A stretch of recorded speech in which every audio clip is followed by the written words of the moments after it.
તો હર્ષભાઈ સંઘવી આપ શ્રીને હું જણાવવા માંગુ છું કે જે તમે સમાજની વાત કરી છે તો અમે એ સમાજમાંથી આવીએ છીએ કે જેને વિશ્વને શાંતિ, પ્રેમ, કરુણા, માનવતાનો જેને સંદેશો આપ્યો છે.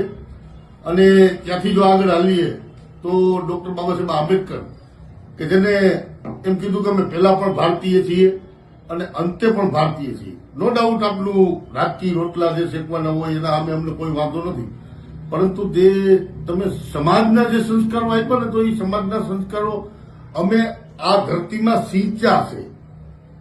આ ભારતની ધરતીને ભારત બનાવી રાખવાના જે નૈતિકતાથી અમે પ્રયત્નો કર્યા છે એ સમાજમાંથી અમે આવીએ છીએ.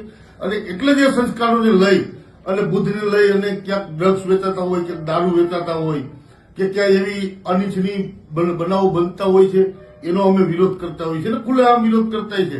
પરંતુ તમે જે કરી રહ્યા છો એ તો ચોખ્ખું દેખાય છે કે ભારતમાં કદાચ ગમે એ થાય, ગુજરાતમાં ગમે એ થાય, દારૂ માફિયાને છૂટ, પોલીસ ભલે હપ્તા ખાય, પ્રજાના જે ટેક્સના પૈસા છે ભલે વેડફાઈ જાય, એનાથી તમારે કઈ મતલબ નથી. પરંતુ તમે જે સમાજની વાત કરી છે, જે સમાજના સંસ્કારોની વાત કરી છે, તો આપને જણાવી દઉં કે અમે એ સમાજમાંથી આવીએ છીએ કે જ્યાં સંસ્કારો નહીં પણ અહીંયા તક્ષશિલા, નાલંદા અને એનાથી આગળ હાલો ને તો સમ્રાટ અશોક જ્યારે આ ભારત સોનાની ચીડિયા કહેવાતું એના અમે વારસદારો છીએ. એટલે અમને રાષ્ટ્રભક્તિ કે રાષ્ટ્રની કેટલી પ્રેરણા અમારા હોય ને એ અમને ખબર છે. તમારે શીખવાડવાની જરૂર નથી, કારણ કે આ લોકશાહીનું જતન કરવા વાળા અમે થઈ.